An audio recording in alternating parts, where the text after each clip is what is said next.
ሰላም ጤና ይስጥልኝ የቻናላችን ቤተሰቦች፣ ዛሬ ይዘንላችሁ የመጣነው ታሪክ ከተለመደው ለየት ያለ ነው። ታሪካችን የሚወስደን ጥቅጥቅ ባሉ ደኖች በጥንታዊቷ የጠንቋዮች ታሪኳ ወደምትታወቀዋ ጀርመን ሀገር ነው። ይህ ታሪክ አስፈሪ ብቻ አይደለም። በውስጡ ስለ ጥቁር አስማት፣ ስለ አውሮፓውያን የጠንቋዮች ታሪክና ራሳችንን ከአሉታዊ ኃይሎች ስለማስጠበቅ የምንማርበት እውቀትን መረጃ ያካተተ ነው። የብላክውድ ሚስጥርና ጥንታዊ እውቀት። ታሪኩ የሚጀምረው ዮናታን የተባለ የ28 ዓመት ኢትዮጵያዊ ወጣት ለትምህርት ወደ ጀርመን ፍራንክፈርት ማቅናቱን ተከትሎ ነው። ዮናታን የጥንታዊ ታሪኮችና የአንትሮፖሎጂ ተማሪ ነበር። ለአዲሱ የምርምር ጽሑፍ የመረጠው ርዕስ የአውሮፓ መካከለኛ ዘመን የጠንቋዮች አደን ዊሽትሪያልስ የሚል ነበር። በ15ኛውና በ17ኛው ክፍለ ዘመን መካከል በአውሮፓ ውስጥ ጠንቋዮች ናቸው የተባሉ ከ40,000 በላይ ሰዎች ተገድለዋል። ለዚህ ደግሞ ትልቁ ሚና የተጫወተው በ1486 የተጻፈው ማልፊክራም ዘ ሃመር ኦፍ ዊችስ የተባለው መጽሐፍ ነበር። ይህ መጽሐፍ ጠንቋዮችን እንዴት ማደንና መቅጣት እንደሚቻል የሚያስተምር የጨለማ መመሪያ ነበረ። ዮናታን መረጃ ፍለጋ ወደ ደቡብ ጀርመን ወደሚገኘው ታዋቂው ብላክ ፎረስት ተጓዘ፣ ስዊዘርላንድ። ይህ ጫካ በቀን ጨረቃ እንኳን በቅጠሎች መጋረጃ ምክንያት መሬት እንዳትነካ የሚያደርግ ጥቅጥቅ ያለ ስፍራ ነው። ዮናታን በጫካው አቅራቢያ በሚገኘው አንድ ትንሽ መንደር ውስጥ የሚገኝ ጥንታዊ ቤተ መጻሕፍት ውስጥ መረጃ ማገላበጥ ጀመረ።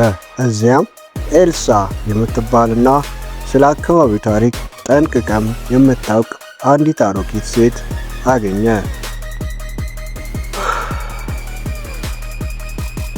ኤልሳ ለዮናታን አንድ ምስጢር ነገረችው።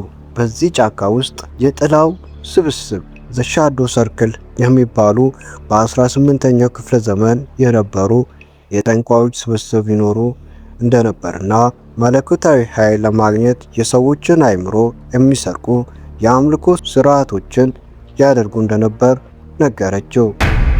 ዮናታን ግን ይህንን አላመነም።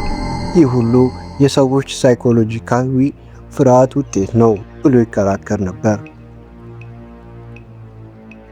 ሳይንስ እንደሚለው ብዙ ጊዜ ሰዎች ጥቁር አስማት ተደረገብኝ የሚሉት በአካባቢያቸው ባሉ ከባድ የጭንቀት መንስኤዎች፣ በብቸኝነት ወይም ፕላስቦ ኢፌክት በሚባለው አእምሯዊ ክስተት ነው።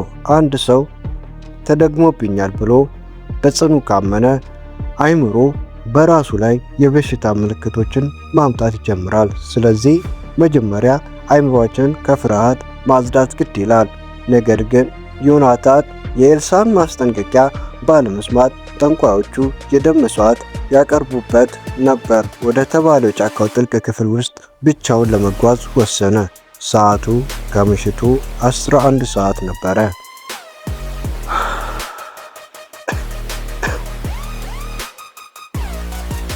ዮናታን ወደ ጫካው በገባ በሁለተኛው ሰዓት ላይ ስልኩ የኔትወርክ መስመር አጣ።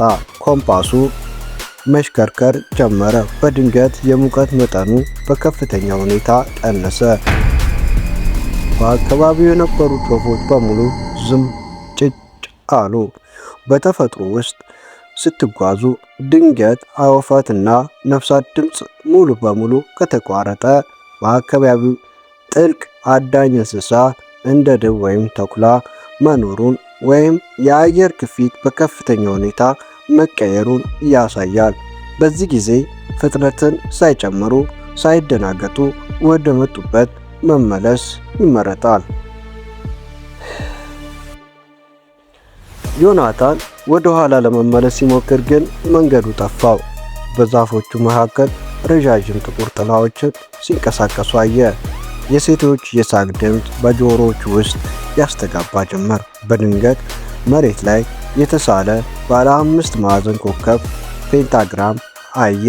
በኮከቡ ዙሪያ ጥቁር ሻማዎች በራሳቸው ጊዜ በሩ። ብዙ ሰዎች ፔንታግራም ባለ 5 ማዕዘኑ ኮከብ የሰይጣን አምልኮ ምልክት አድርገው ያስባሉ። ነገር ግን በጥንታውያን የዊክን እና የጣዖት አምልኮ ፓጋኒዝም ባህል ውስጥ ይህ ምልክት አምስቱን የተፈጥሮ አካላት መሬት፣ አየር፣ እሳት፣ ውሃና መንፈስን የሚያመለክት እንጂ የክፋት ምልክት አልነበረም። ነገር ግን በጥቁር አስማት ተገላቢጦሽ ሲሳል ኢንቨርትድ ፔንታግራም ለአውልታዊ ኃይሎች መጣሪያነት ያገለግላል። ዮናታን በፍርሃት ተንቀጠቀጠ። እግሮቹ ሊታዘዙለት አልቻሉም። ከአንድ ዛፍ ጀርባ አንዲት ፊቷ በጨርቅ የተሸፈነ ግን አይኖቿ እንደ ድመት የሚበሩ ሴት ወጣች። በጥንታዊው የላቲን ቋንቋ መናገር ጀመረች። ዮናታን አይምሮ መደንዘዝ፣ ሰውነቱ መጓዝ ጀመረ። ጆናታን አይኑን ሲገልጥ ራሱን ያገኘው በኪራይ ክፍል ውስጥ አልጋው ላይ ነበረ። ሁሉንም ነገር በህልሜ ነው ያየሁት ብሎ ተነፈሰ። ነገር ግን ከአልጋው ለመነሳት ሲሞክር ሙሉ ሰውነቱ ሽባ ሆኖ አገኘው። ደረቱ ላይ አንድ ከባድ ነገር እንደተቀመጠ ተሰማው። በክፍሉ ጥግ ላይ ያቺ የጫካዋ ጠንቋይ ቆማ ወደ እርሱ ስትጠጋ አያት። ዮናታን ያጋጠመው ይህ ነገር በሕክምናው ዓለም ስሊፕ ፓራላይዝ የእንቅልፍ ሽባነት ወይም በሀገራችን ህልም መዛባት እምቅ ይባላል።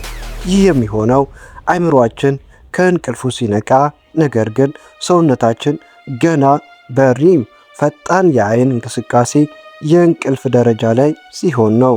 በዚህ ጊዜ አይምሮ የነቁ ቅዠቶችን ሃሉሲኔሽንስ ስለሚፈጠር በክፍሉ ውስጥ ሰው እንዳለ አድርገን እንድናስብ ያድርገናል። ሆኖም ግን ዮናታን ሙሉ በሙሉ ሲነቃና ሰውነቱ ሲለቀው በደረቱ ላይ በጫካ ውስጥ ያየው አይነት ባለ 5 ማዕዘን ምልክት በራሪ ወረቀት ተቀምጦ አገኘ። ይህ የሚያሳየው ያጋጠመው ነገር የሳይንስ ብቻ ሳይሆን የመንፈሳዊ ዓለምም ድብልቅ መሆኑን አስተዋለ። ጆናታን ከዚህ አስፈሪ ተሞክሮ በኋላ ራሱን ለመፈወስ እና ለመጠበቅ ብዙ ምርምር አደረገ።